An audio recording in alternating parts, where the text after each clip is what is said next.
Welcome to the Are We Idiots Show, where we question the status quo on society's important issues while mixing in plenty of laughs along the way. Now here are your hosts, Mark Weaver and Rich Kroll.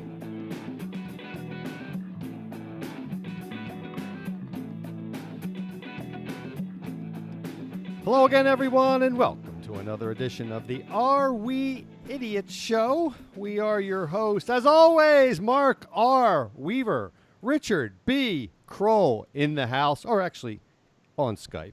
How are you, Richie? Good, Mark R. You know what's interesting? I've known you for, 45, 50 years, whatever the number is. And normally, you're pretty tame. In fact, a lot of people would say you have a boring, monotone voice in real life. But you are very, very animated and excited and actually make me want to know you better when you open the show. Well, that's the hope. I hope listeners get to want to listen because, we are entertainers, Rich. I mean, that's the role we're playing here. So, I got to do it. I was thinking about this. I often ponder about retirement, what I'm going to do in retirement, what's going to keep me busy during the day that will keep me engaged. And I was actually thinking, my wife was a big theater person in high school. I was more of a sports guy, as you know, and she was a theater person. So I was wondering, do you think that I could, and a minor role, do you think that I could be in community theater when I'm in retirement? Do you think that would be a good outlet for me? Absolutely not. No shot. No, I would. No, please don't do that. But I let your wife know that you're thinking about it. I was thinking I could do, because I have a decent voice. So I think I could sing in a musical, but God forbid they ask me to dance. Can you imagine? I would get tomatoes thrown at me immediately because I have absolutely no dance in me. It's actually embarrassing to probably even look at I've seen you once at a wedding, and nobody wants to see that on video. But I tell you, the more I think about it, I could see you playing the lead role. Oh, here we go. Here we go.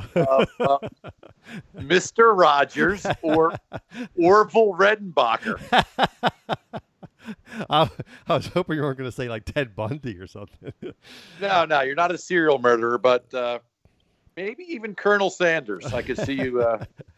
I had to put on some more weight for that role. All right, so we'll postpone that decision for a couple of years. All right, Richie. So we always start with a tip of the day. What say you? So this one is it makes me laugh, but let me preface my tip of the day by saying this. There are dramatic degrees of viewpoints and opinions and approaches to the coronavirus pandemic, as we all know, ranging from people that think this is a non-issue, a complete hoax, a joke, to people that will not leave their house sealed in a hermetically protective suit, in their bathroom in the basement, right? Right. And everywhere in between. Yeah, exactly. So, you and I have taken, different stances on this, kind of a middle ground that, we can't lock down our lives and bankrupt the world, but we still need to take it seriously, as there are always a handful of people that are seemingly healthy dying from it, young and old. So, yeah, that I don't agree with you too much on. I agree with that. Ultimately the people that are most at risk are the ones that need to protect themselves, and we go about the rest of our lives for the most part. That's more or less where I come down. Well, yeah, but you can't refute the fact that every once in a while there's that healthy child or adult with no underlying conditions that dies from coronavirus that would not have died from another virus or another flu. That's where the unknown comes in. So do you ever fly in a plane? Yes. Okay, well, every once in a while a plane crashes. So that is a bad analogy because there's a higher percentage. You can't make decisions on extreme outliers, and that's all that is. We've had this discussion in other aspects of life. So I mean, you would never leave your house if you worried about the extreme outliers of everything. You wouldn't get on a ladder. You wouldn't take a That's bath. not what I said. Now I take it back. You could not be the lead role on the stage because you sometimes don't listen. Being What a I libertarian. said How about that was- role? Being the libertarian. How about that play? That you actually should be the lead in that. So what I'm saying is I get people that are scared because when they hear a story about someone their age with no underlying conditions at a higher percentage than a plane crash, get coronavirus and die. That's all I'm saying. Put a period on it. So here's my tip of the day. Folks, it kind of makes me chuckle to myself when I drive down the road and I see somebody in my neighborhood. There's a lot of open forest-like areas, open air, no other humans within 100 yards, or, a mile, and they're walking down the street with a mask on. Right. Or even funnier, I've seen some people driving with their windows up down the street with a mask on. I've seen a lot Folks, of that. A lot Folks, of that. and that's the weird part to me, right? These people, it must be they just hear the word coronavirus and death and those two words, and that's it, right? You're not going to get coronavirus people walking through a forest or down an open street with no one within a mile of you. Like coronavirus is swimming through the air like a hurricane, a swirling hurricane. Or unless you think coronavirus lives in your engine vents, you're not going to circulate it back to yourself. You'd already would have had it. So Right. for you extreme worriers, please take your masks off when walking down the street or driving in an open area and take some pressure off your mind. Right. Well, and I guess my little anecdote to this is, do you think those same people would take, let's just say coronavirus turns out to be 4 times as deadly or contagious and deadly as the seasonal flu? Do you think, and it's approximately that, but it maybe ends up being more or less, I don't know. But let's assume 4 times. Do you think that these people that you're referring to, and I see tons of them every single day just doing exactly what you said, do you think they've taken 4 times the amount of precaution from normal flu, or do you think they've taken 100 times more precautions than the normal flu? Because, think about it. How many precautions have you taken in your life for the flu? The only precautions I've taken in my life Right. are the last couple of years. Like every other year, I'll get a flu shot. Okay. And Other than that, nothing. right. And the flu shot is a hit or miss. Everyone kind of knows this. They could take a guess at which strain of the flu is going to be every year, and they kind of get it right sometimes, but mostly they don't. It's mildly effective. But the point is that we've taken this to nuclear level on coronavirus, and I just don't think that maybe it'll change going forward with the flu. Maybe now everyone will be much more paranoid with the flu, and all this social distancing will continue. No handshakes will continue. Maybe that's a good thing. But the people doing what you're doing, boy, they've taken it to a whole new level. So good. Yes, they've taken it 100x on a 4x form factor. Agreed. Right. All right. So on our show, I want to thank our patrons: Mark Zlotnikoff, Eric Weaver, George Muldoon, Mike Smalls, Chris Barbie, Dr. Dave Nadler, Alvaro Puga, Rick Linares, Darren Tapp, Scott Carney, and Larry Helms. And Larry will come up in a few minutes. We're going to do the Idiot of the Week. And then we're going to talk, as we close the show, about the sports restart. Or maybe, as we tape this, maybe we'll start talking about postponement on the next show, because with each passing day, Rich, I know we were just chatting briefly before we started recording, it becomes more and more dubious as to whether or not we'll get through this fall and early winter with the sports seasons. But we'll certainly debate all of that from every level, really, from pro, college, and also high school sports. We'll talk about all that in the show. So sounds like a fun one. You and I are sports guys at our root, so I think we'll have a lot of fun on this episode. But you have some Idiots of the Week nominees, 2 of them from one of our patrons, right, Richie? I do. And first, I just want to acknowledge you using the word dubious. Great word. I don't use that enough in my daily vernacular. Yes. So Larry Helms, great fan of the show, good friend of mine, Texas guy. He submits some great ones from time to time, and they're all from Florida. I do not know what we would do without the great state of Florida for Idiot of the Week nominations. So here's two from Larry, and I told him these were good enough to definitely go public with here. Were they the Florida Marlins? Is that we can talk about that in a minute too. Yeah, we could tie that into the show appropriately. Number one, St. Petersburg. By the way, I used to have a condo for 10 years in St. Pete Beach, which is right near St. Petersburg. St. Petersburg is in between Tampa and St. Pete Beach. St. Petersburg, Florida police, while investigating a break-in at the Chataway restaurant, found on the surveillance video another unknown incident not related from the night before. Video shows a man riding his bike up to the restaurant parking lot, fully clothed, then slipping in through the back gate. The man gains access to a restaurant bathroom and strips naked. He then sits at one of the restaurant's tables, eats a bowl of instant ramen noodles, which he brought with him. Then he plays a set of bongos in his birthday suit for 10 minutes, then leaves the restaurant still naked and rides off. So is that a crime? Is that a crime? Well, apparently not, because the restaurant is not pressing charges because he didn't actually steal anything. Good. As for the original burglar, they were investigating. They're still looking for him. Well, I got to give him credit for creativity. If you want to have some fun with your bongos, what better to do it than to do it naked and, get a little meal in the process. Well, think about, the thought process of human beings is fascinating, right? The other night I'm sitting around kind of bored, and, I waited till my wife and daughter went to bed. I was going to read or maybe catch up on a show or, do a crossword puzzle. But I thought, you know what?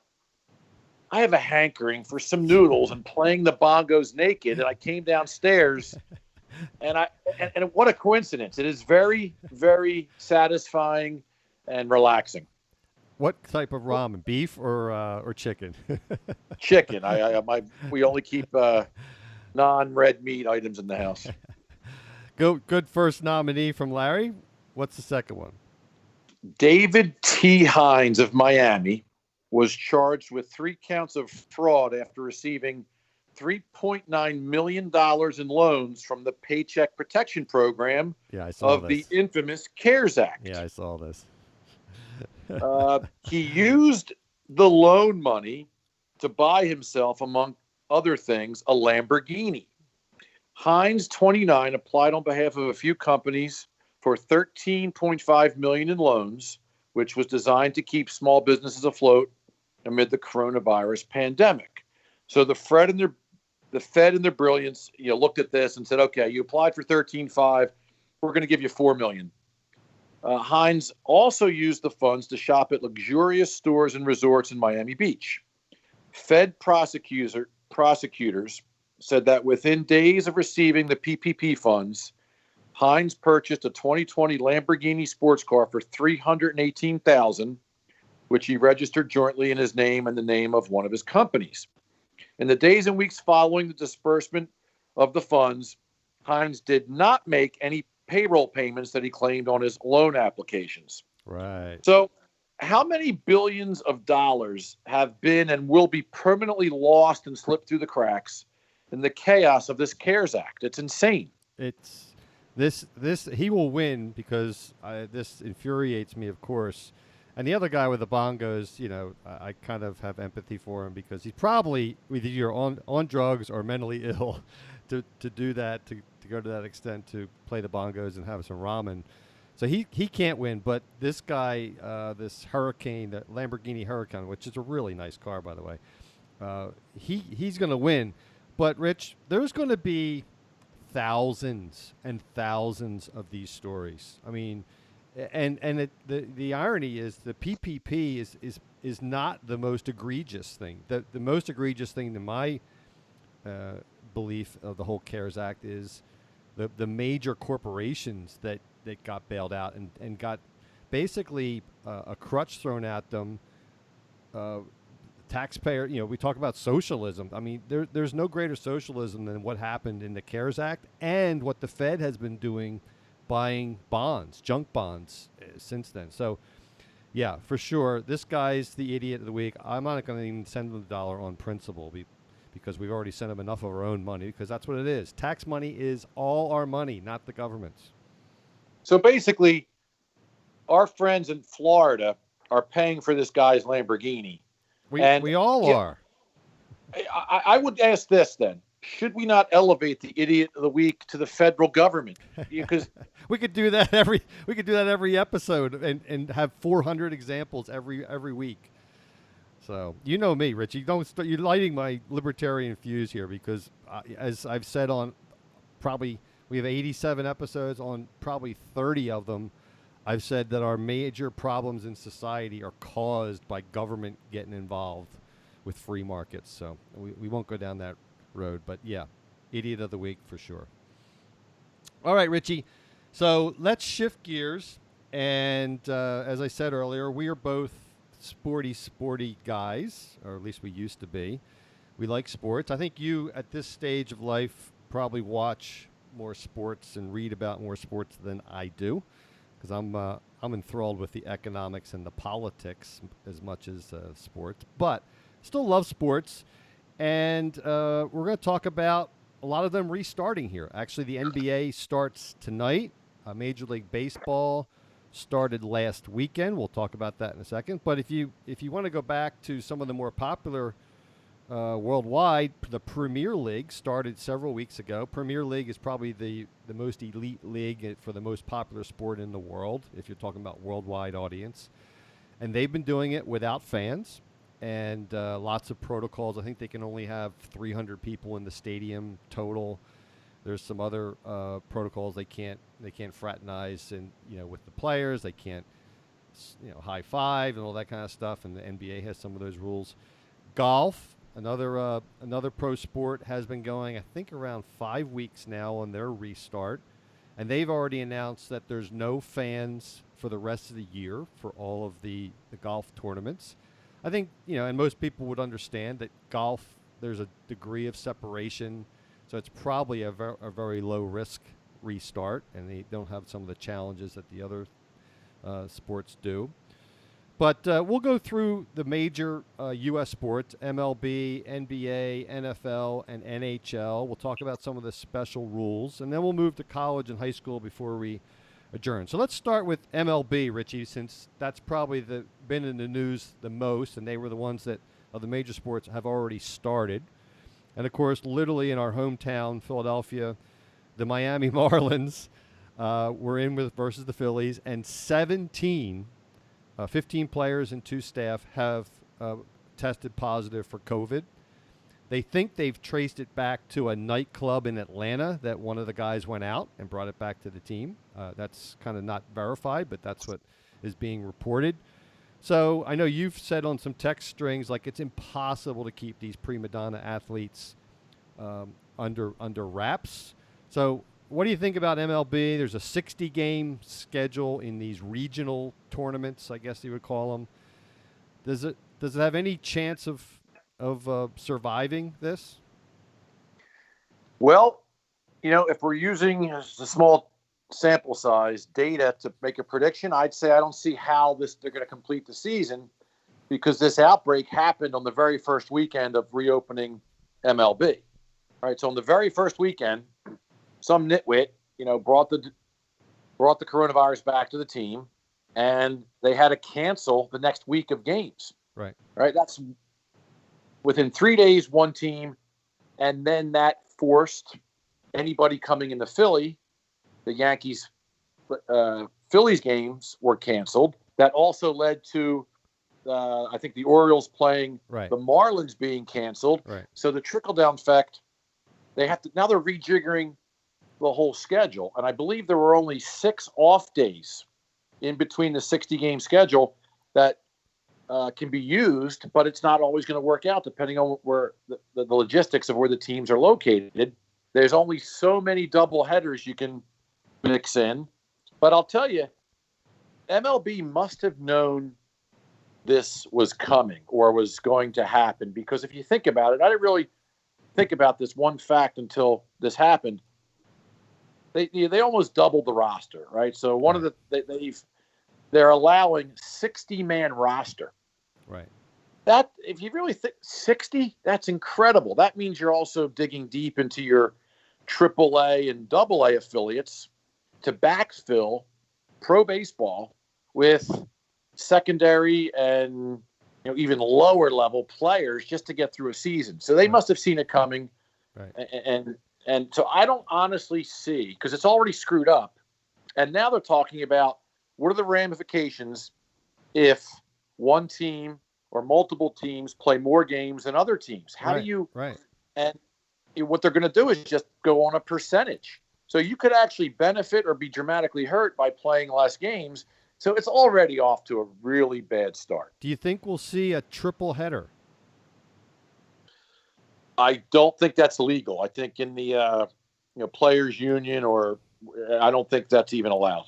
Okay. So, but I could see a situation where we could have like double headers, like 3 days in a row or something like that. I mean, you could see if they're trying to get this in. I could definitely see where that might happen because absolutely, yeah. Absolutely. It's already bunching up first week of the season. So I don't see how they get through this without a really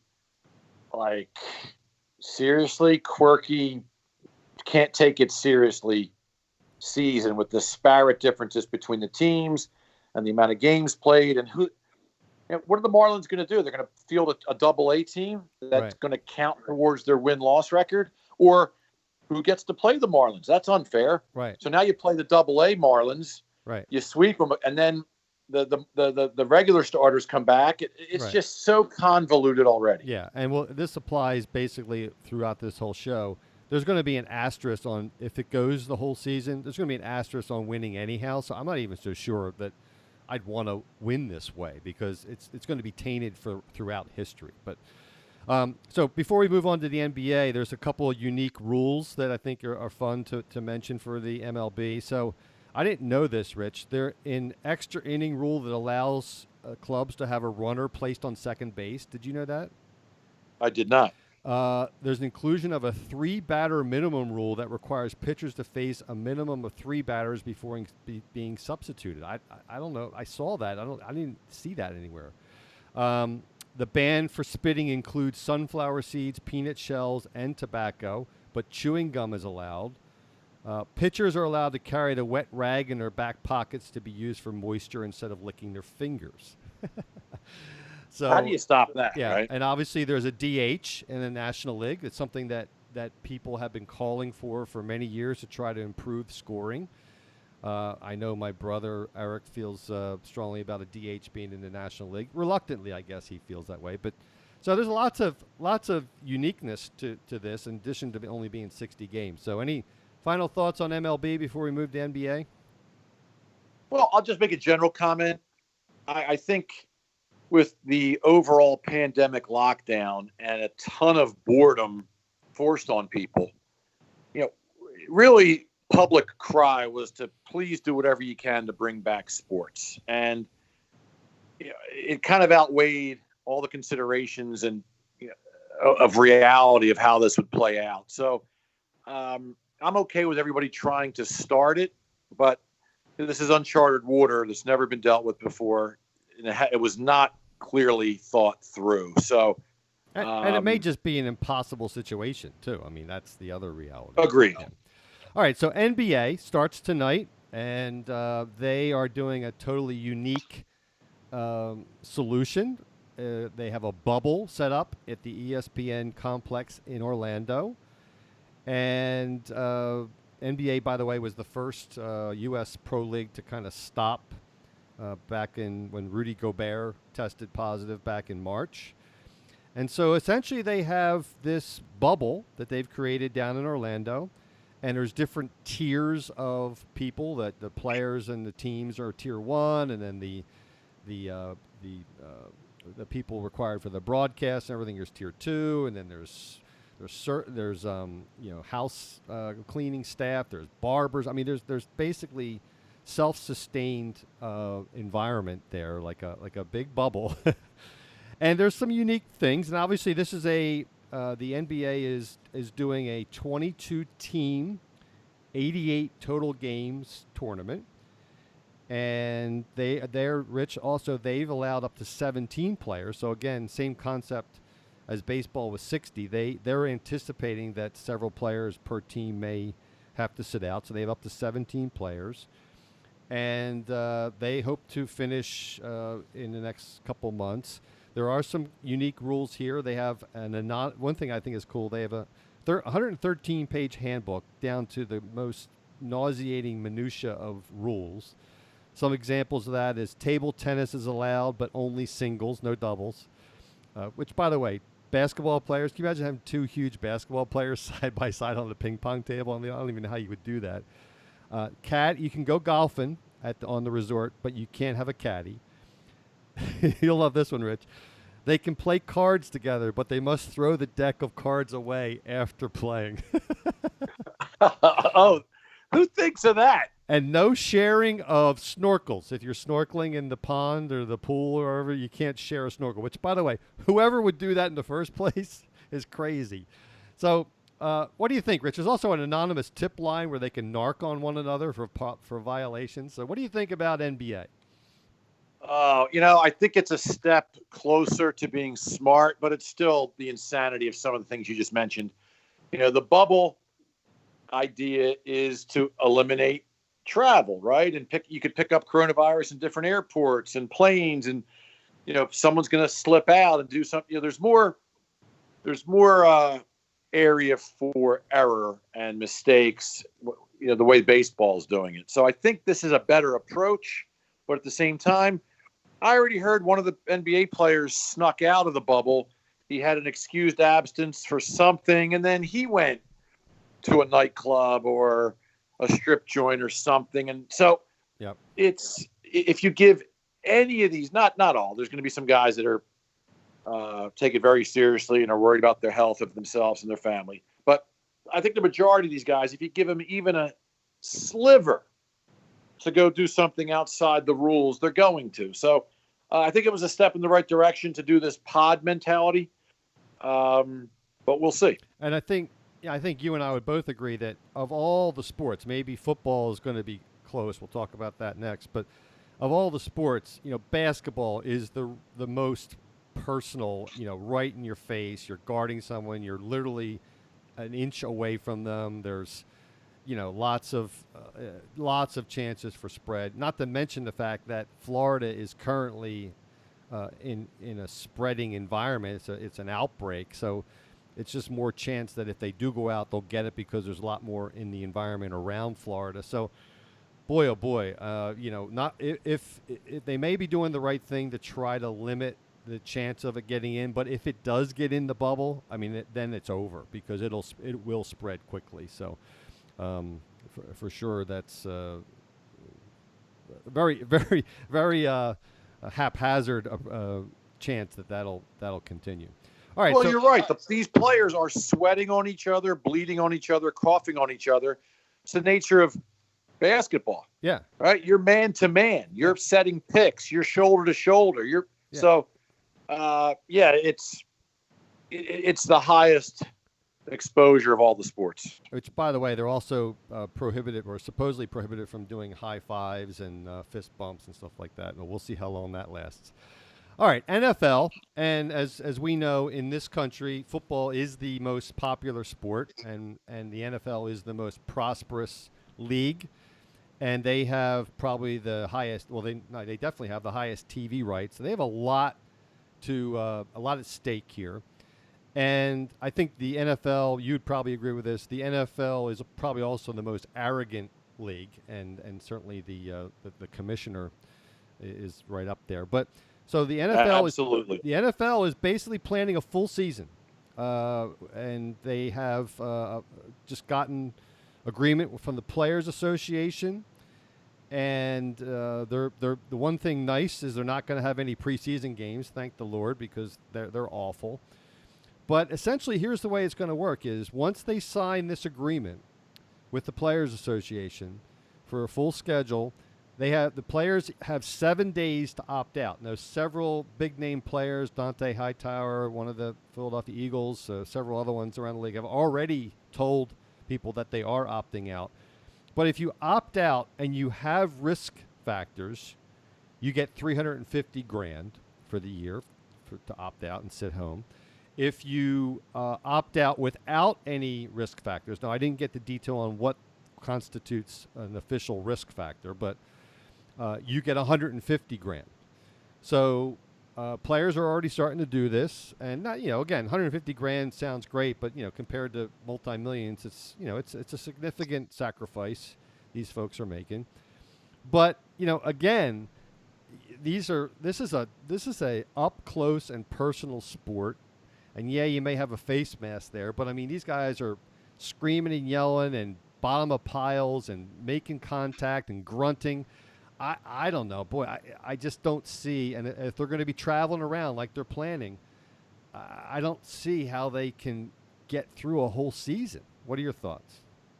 Well, similar to baseball, but even bigger, right? Because right. An NFL roster is bigger than a traditional baseball roster. So I think baseball was 32, taken to 60. NFL, I think, is 53. Or what are they going to take that to? 80?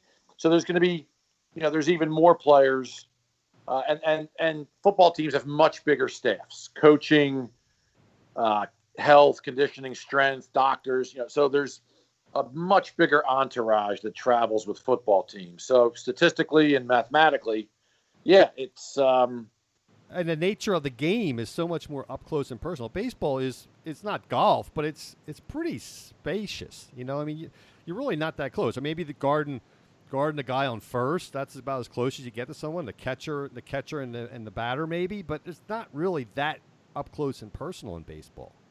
Well, you're right. It's football's right next to basketball as far as personal contact. Now, in basketball, obviously, the tank top and shorts, you are getting sweat and spit and blood on you. And football, between the jerseys and the pants, etc., that should eliminate that a little bit. But you are violently contacting folks, shouting at them in their face. Right. So it's not too far behind basketball as far as personal exposure. So what's your prediction? Do you think they get through a full season? And again, the same problems arise if one team goes down. What happens? What happens to the schedule? I mean, I don't even know how that works. But if they can't field a team, I don't know if they have provisions for that or not, how that would work. Well, it's even harder in football because at least baseball, you have the AAA and AA with players coming up right behind, the MLB folks. In football, there's none of that, right? There is no farm systems. So I don't know where you're going to be picking up guys that are retired or cut or didn't make a team, which will be even a lesser product if a team were to get hit hard. So that and you really can't play. You can't. It's not like football. You can play every other day, like baseball. You can play every day. And it's not that physically taxing. But how do you make up games in football season? I mean, I just don't understand how that will. What's the contingency plan for? Well, you're right. You can only play once a week. You can't play double headers, obviously, and if usually during the season, because every team gets a bye. There is an off week for every team. So you're going to have to leverage that one off week. It's very complicated, even more complicated for football, for makeup games. So the only thing they have going in their favor, again, statistically, mathematically, I would say is a high probability they don't get through a season either. But they're going to have some precedent with baseball, with basketball, to see what the mistakes are, to see where the potholes are, and because they're starting a little bit later, maybe that'll help them with more education and data on how to do this better. Right. Okay, so I'll just quickly go what the NHL is doing because, frankly, it's the least popular of the four major sports, and we have to move on. I want to get to college and high school. But they're doing a 24-team tournament, and it's kind of funky. They have 8 teams that are playing a round robin, and then the four best teams play. Eight. I'm sorry. 8 teams play a round robin. They're the 4 best teams in each conference, and then 16 teams play a best of 5 series. So it's kind of complicated. And there's going to be 2 hub cities. I believe they're Edmonton. Last I looked, I think it was Edmonton and Toronto, and Edmonton's supposed to host the Stanley Cup. So I don't know if you have any quick comments on the NHL, Richie, but what are your thoughts? Well, same problems, right? same exact problems that we discussed are going to apply to the NHL. So we shall see. All right, so let's talk about college, and then I certainly want to get to high school before we, because I think that probably affects almost not every family, but a lot of families in the country, and certainly a lot of our listeners. College, Richie. So it started with the Ivy Leagues a few weeks ago, where they said they're not playing any fall sports. Then I think it was the Big Ten that said that they were only going to play conference games. That was followed by the Pac-12, who said something similar. The SEC is probably the premier, well, definitely is the premier league. The ACC probably second with the Big Ten. They've not decided. Everyone seems to be waiting for this August 4th meeting of the NCAA, and I'm no big fan of the NCAA generally. I think they're awful people that run the NCAA, but there's this meeting on August 4th where they're going to provide some guidance. But other than pro football, college football is one of the biggest money makers, and it's you can't these kids are not getting paid officially, and it's a different dynamic than that of the pros, where the pros have an incentive to take risk. A lot of these kids aren't getting paid. This is the colleges and getting rich, and the NCAA is getting rich off the backs of these kids that are going to take a risk, and the kids' families. So it's a different dynamic, but it's a big business. There's lots of pressure. So what are your thoughts on? We'll focus on college football, but that's a euphemism really for all college sports in the fall. This is a really difficult situation because it's kind of like the United States, where you have the Fed and then you have the state and local governments, and there's gray areas. Same with college sports, right? You have NAIA, Division III, Division II, Division I, Ivy League, and they're all kind of following different rules. There isn't like there's one universal body saying, this is how it applies to all. And then even within the conferences, some schools are taking their own stance. So it's kind of like, again, local, state, Fed. You're going to have disparate rules, disparate approaches across the board. And then the trickle-down effect is if one team decides not to play, right, then how does that affect that schedule? Or if one conference does not decide to play, how does that affect the non-conference schedule? On and on. It gets even more convoluted and complicated when you don't have a unifying body like pro sports does for one league. So I know the Ivy League started the charge with canceling fall sports, but a lot of Division III conferences have decided to cancel fall sports. Yesterday, I think it was just announced, Division I Big West Conference announced canceling all fall sports until 2021. So way more complicated.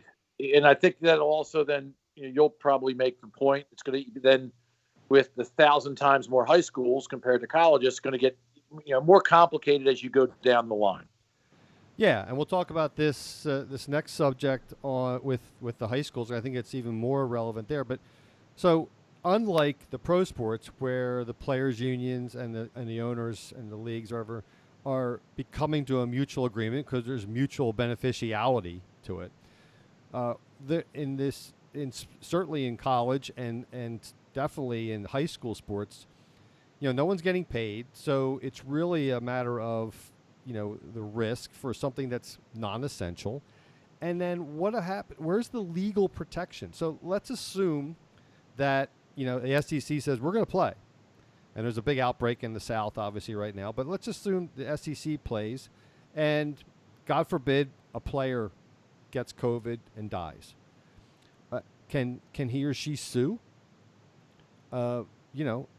What's to keep people that are put in a situation where they feel like they'll lose their scholarship if they won't play in a situation they don't feel comfortable or is potentially dangerous. I mean, to me, I know the Congress is debating right now this new, it's called the HEALS Act, by the way, not CARES Act. It's the HEALS Act, which is a joke. But they're talking about putting legal liability protection in there, and I think that's going to become a big issue, certainly when we talk about the high schools as well. What are your thoughts on that?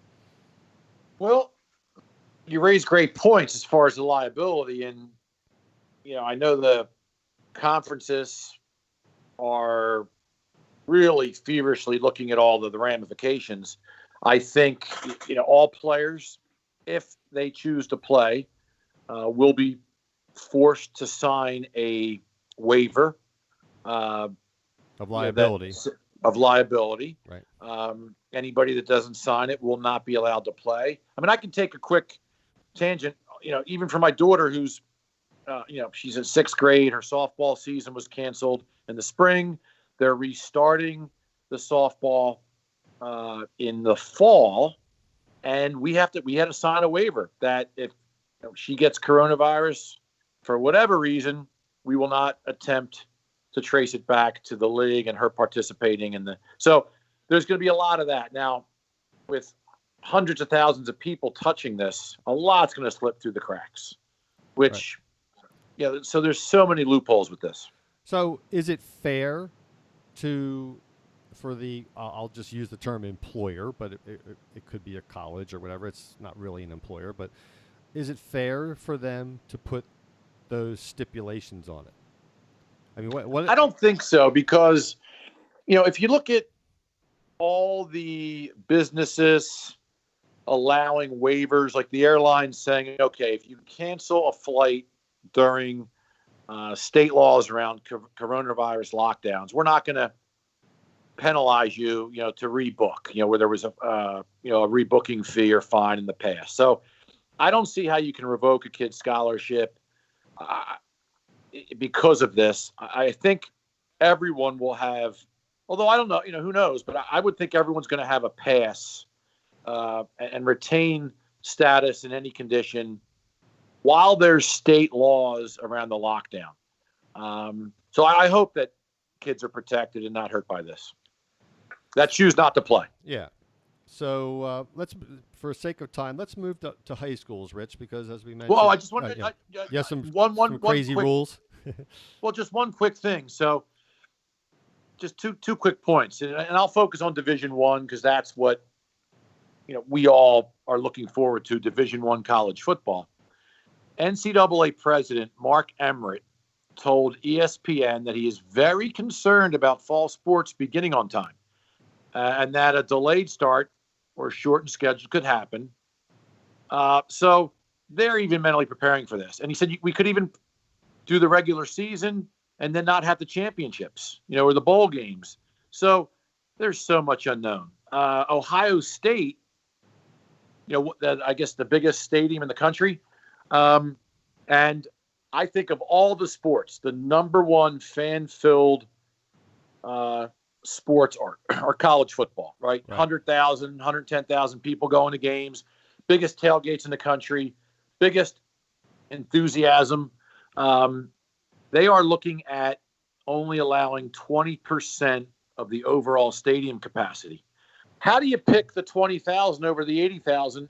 Right. There's nightmares at every level, even trying to pull this off. And how about the economic impact of those college towns that basically rely on all the vendors, all the shops, all the hotels? They all rely on those football games largely. Obviously basketball games too, but that's a huge part of their revenue for the year, and that's all gone as well. So, all right, so let's talk about high school, because probably I feel most saddened for the high school athlete.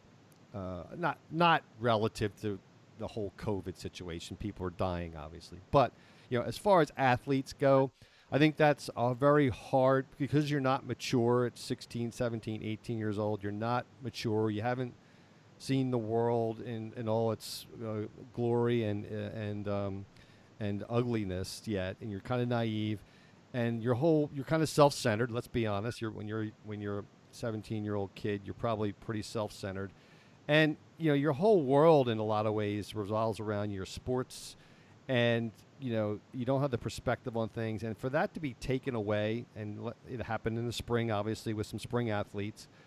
But I really feel bad for this. And again, I've said this on our text string. I don't see how these school boards, all these individual school boards, I don't see how they can take risk and open schools because they have nothing. They have nothing to gain from it. All they have is to potentially lose and take the blame if someone, God forbid, dies. So I don't know. I think they're going to take the least risky path. And eventually schools, even though they're planning to do hybrid and they're planning to do this, I think when push comes to shove, they'll back away and just go virtual for this fall. That's my prediction. What do you think? Well, the minute something, awful happens, I think there's a plan to immediately peel back to remote again. I know a lot of the schools, my daughter's school, and your family went there as well, is planning on opening. And a friend of mine, our good friend George Muldoon up in New Hampshire, said his children's school is offering an option. They're going to have in class, but if you don't want to show up in class, you can join remotely.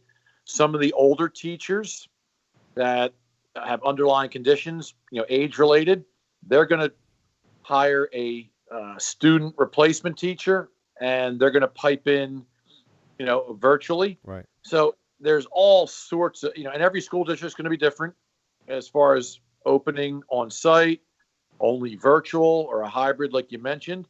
And I think that they're setting it up so that the minute some tragedy happens, they can immediately revert back to virtual. But what happens to that one kid, that one family, and what are the repercussions? So very complicated. I know when I was walking around our local high school here, Marple Newtown, I know the head football coach, and they started summer camp workouts in stations, like groups of 10 kids, 20 feet apart. All the coaches had to have masks on. They couldn't have contact. It's very complicated. And to your point, I know a lot of kids that lost their spring season, baseball, volleyball, track, lacrosse. It was tragic because some of these kids were relying on that season to get a scholarship, or just the legacy of, you and I, we're still talking about high school sports 40 years later. To lose that legacy, I know it would have dramatically impacted my life and changed the course of my life dramatically as far as memories and stories and bonds that have lasted for 40 years. So my nephew, Devin Paget, is part of a big, prestigious football program, Garnet Valley, and they're going to try to start the season, but they're not sure if it's going to happen. And they already their overnight camp was canceled. They have a week-long overnight camp, and they're all worried. Are they actually going to have their season, senior season football? Big question marks for everyone. Yeah, and don't get me wrong. I mean, my general bent in life is that you should leave it up to individuals and parents and kids to decide. So in my case, I think the net benefit of kids being in school outweighs the negatives.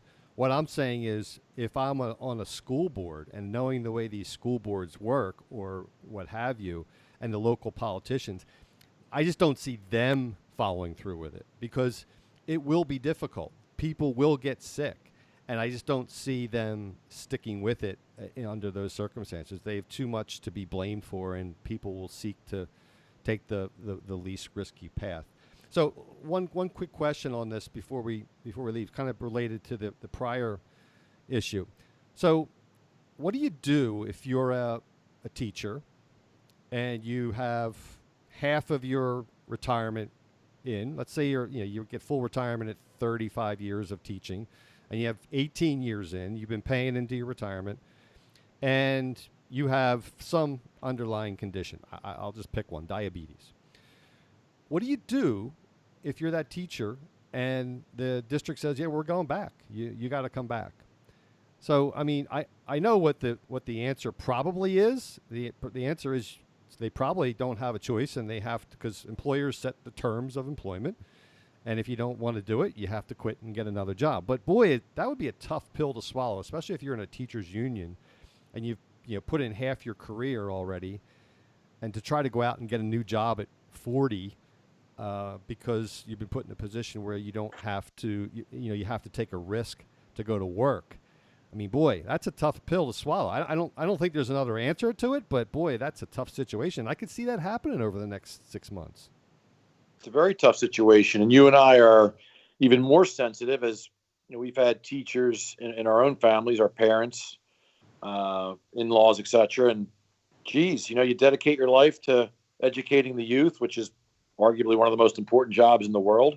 But how do you break down hundreds of thousands of teachers on individual case basis within these school districts? It's really hard to not have blanket plans, right or wrong. And I'm sure a lot of these blanket plans are going to hurt people, but it's so hard to say, okay, we'll look at every individual case basis, and then we'll allow this person to be virtual, but not you. Right. Or like, how do you it's got to be an all or nothing scenario, and many people will be hurt by it. Yeah, and some people listening to this will say, well, yeah, what do you think nurses and doctors and cashiers at food stores have been dealing with all along? They've been put in hazardous situations, and and they basically haven't been given a choice. They have to come to work in a hazardous situation. Now, I might differentiate a little bit in the doctors and nurses because their business is helping people, and so maybe it's more of like a mission for them, but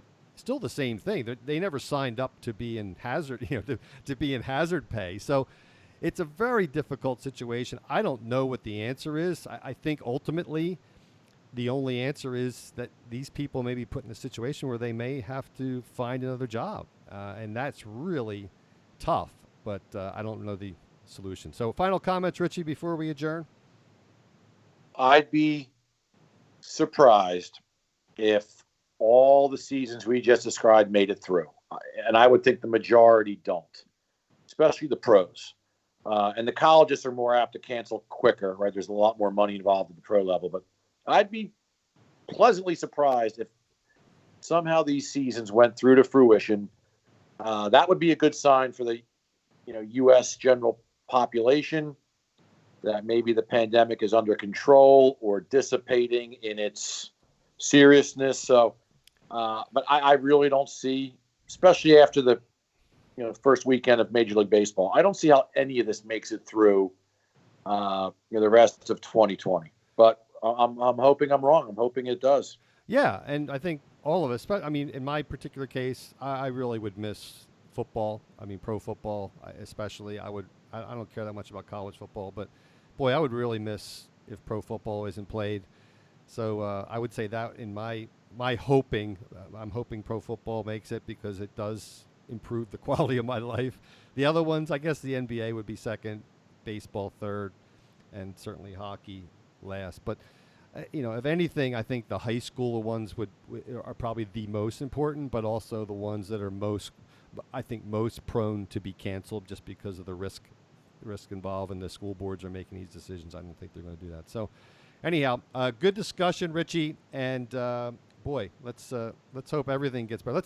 But the real thing that this all relates back to how do we deal with this disease and how quickly. And the more I think about it, it's going to be a year regardless of what anyone does. And yes, we're going to have some treatments and we're going to have a vaccine. But the vaccine, I just saw Bill Gates' interview yesterday, a vaccine in the kind of quantities that we need to produce billions of vials of and some of these vaccines are saying there might be two shots. There's just no way that's going to be out in mass until middle part of next year. So I still think it's going to be pretty much a year a lost year in many ways. So it's a shame to say, but that may include sports this fall. All right, buddy, it was a good call. Good call. Good. It is a call. We're doing a Skype call. This is a call. Yes, it is a call. Good show today, and for the rest of the summer, we're going to be probably doing a few more episodes, and then certainly in early September, we're going to do a election preview show, and that'll we'll dig down deep into whether or not Trump can win re-election, and we'll put Trump in the title because we tend to get more downloads when Trump, but it's Trump versus Biden. Lots of stuff to talk about there. We'll probably have a show or two in August as well, dealing with the craziness of this world. And as always, please remember, if what you see or hear sounds idiotic, that we're just the guys to help sort it out. See y'all next episode. Take care. Thank you for listening. Please download, subscribe, share, and review on Apple Podcasts, Spotify, Stitcher, Google Play, and also our website.